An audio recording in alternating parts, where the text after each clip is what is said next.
Hello, my name is Ashley Wittenbach, and today I'm going to go ahead and explain the 10 steps for the perfect head-to-toe assessment. Let's go ahead and begin. Step 1, we bring the patient into the exam room. We do perform hand hygiene.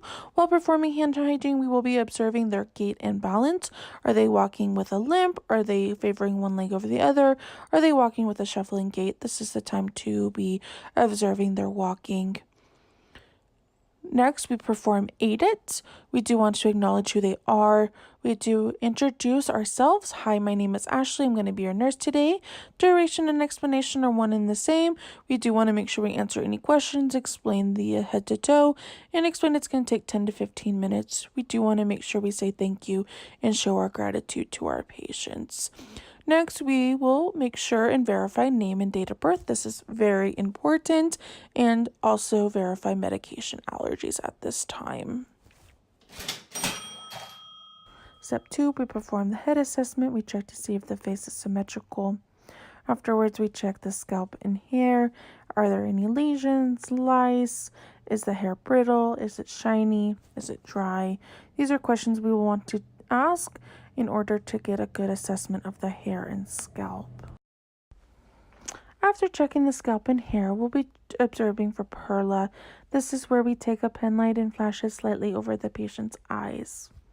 After the light has been flashed into the patient's eye, we should see an increase in pupil size. Are the pupil size different? Are they bigger than the other? Are they equal? We do want to make sure to document pupil dilation. We'll be checking the uvea in the mouth. We'll be looking for any erythema, white patches, discharge, any abnormal odor from the mouth. We'll also be looking for pharynx swelling as well as tonsil enlargement. Do they have tonsils? Are they touching? Are they normal size? Next, you do want to check for uveal deviation. Have your patient say ah, and does it go to midline or does the uvea stay to the side? After checking the mouth, you want to check the ears for any abnormalities. You're checking to make sure that they are symmetrical. Is there any abnormal drooping of the earlobe? Using an otoscope, you'll check the inner ear for any earwax impaction, but you do want to make sure using the otoscope that you do pull the ear back and down for an adult, and for a child you'll pull the ear up and down to check the inner side of the ear. You'll be checking to see if there's any earwax, any redness. Are you able to locate the tympanic membrane? Next, we're going to observe or assess for nasal obstruction. One way we can test for this is have the patient cover one nostril and breathe out of the other, and repeat on the other side. They should be able to equally breathe out of each nostril. Using an otoscope, you would be able to look inside the nose for any nasal swelling, any drainage, or dry blood. During step 3, we'll be performing the neck assessment. This includes palpating the cervical lymphatics. You want to apply slight pressure to the neck. Make sure not to apply too much pressure, which can cut off the blood supply to the patient's brain. It's just a slight touch to the neck to feel for any swelling lymph nodes. Next, we will be performing range of motion of the neck. This will include having the patient tilt her head forwards, backwards, and all the way around, as well as applying your hand to the side of their head and having them apply resistance or pushing against your hand. You want to perform this on both sides of the head to check for strength of the neck. After performing the range of motion, we want to auscultate the carotid to check for a bruit. Keep in mind, a bruit is an abnormal sound. During step 4, you'll take your stethoscope and auscultate each valve of the heart. You'll start on the right side, which is the aortic, move over to the left to the pulmonary, down to Erb's point, the tricuspid, and the mitral valve. Do make sure you place your stethoscope on each valve for 1 minute. During step 5, you'll be auscultating your patient's lungs. Have your patient sit up with their back straight. On the anterior side, the front side of the patient's chest, you will place your stethoscope's diaphragm below the sternum. Have your patient take 1 deep breath in and out. After they breathe out, you can move on to the next quadrant. After you have listened to both sides, move down to the chest. Have them repeat, breathe in, breathe out.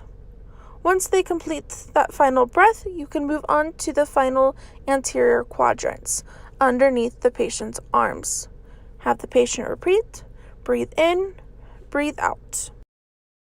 While moving to your patient's posterior position, have your patient continue to sit up straight.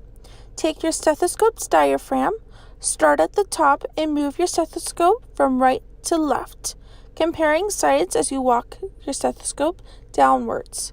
Continue to have your patient take one deep breath in and take one deep breath out. Do note, sounds are heard better when auscultated on the posterior sides, directly over the skin. As nurses, we're always assessing from the moment our patients walk in to the moment they leave our exam room.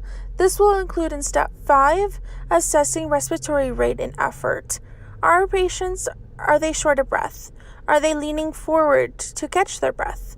Are they pursed lip breathing, using accessory muscles? These are observations we do want to note when our patients are having any difficulty breathing, as well as how often and how quickly they're breathing in and out. During step 6, we have moved down to the abdominal area. You'll assess for any surgical scars, lesions, lacerations, any masses, hernias. You want to note the umbilicus, as well as for any bruising or any abnormal skin discoloration. After inspecting, you'll auscultate the bowel sounds. You do want to make sure you auscultate each sound for at least 1 minute. If you don't hear any bowel sounds, you do want to keep your stethoscope in the area for at least 3 minutes. Once you hear bowel sounds, then you are able to move on to the next quadrant. Borg-Meringby are normal bowel sounds, please note. Next, we're going to go ahead and palpate the stomach for any tenderness or pain. The liver should be non-palpable, and we shouldn't feel any distension. Step 7 includes the arm assessment. You will start with palpating the axillary areas for any swelling lymph nodes. Next, you'll check the range of motion and strength of the hands and arms. You can start with your patient grabbing both fingers and squeezing. While squeezing, is the strength equal? Afterwards, you can have the patient push against your hand and pull. Once that's been completed, you can perform the range of motion.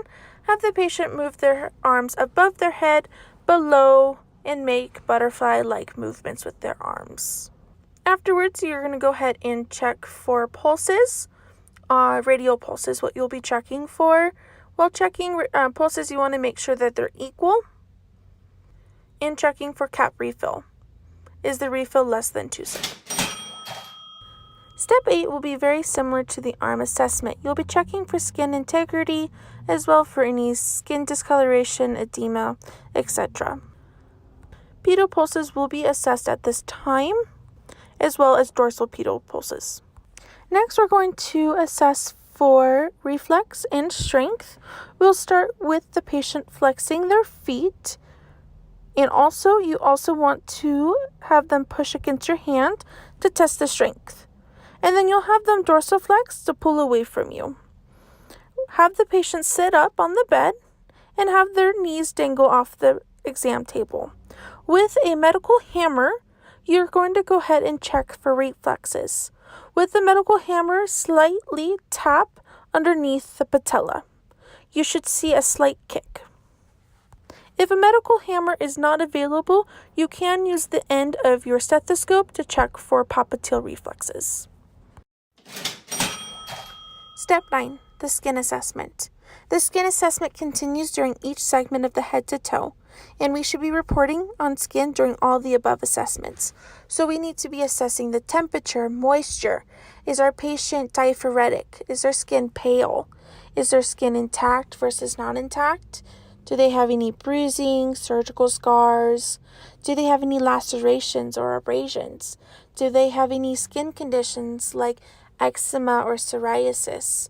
These are important details that we need to note while we're performing our skin assessment. Also, we should notate their age. as we age, the skin becomes not as elastic. So elderly people or elderly patients become at higher risk for skin breakdown and skin ulcers. So if our patient does have a skin ulcer, we do want to make sure we document the size, the location, and the process of the healing process that their ulcer is in. The final step, step 10, professionalism. This step needs to be implemented prior to our patient coming into the exam room. Our scrubs need to be clean, we need to have proper footwear, and our hair needs to be put up right. Also, we need to put away any cell phones or anything that can be distracting to ourselves or to our patient. We also need to provide privacy. It's important that our patients are comfortable and that they can trust us during our head-to-toe assessment. Finally, make sure you thank your patient one last time prior to leaving, just to make sure that they do feel appreciated for their time and their patience. Thank you for listening. These were the 10 steps to perform the perfect head-to-toe assessment. Thank you.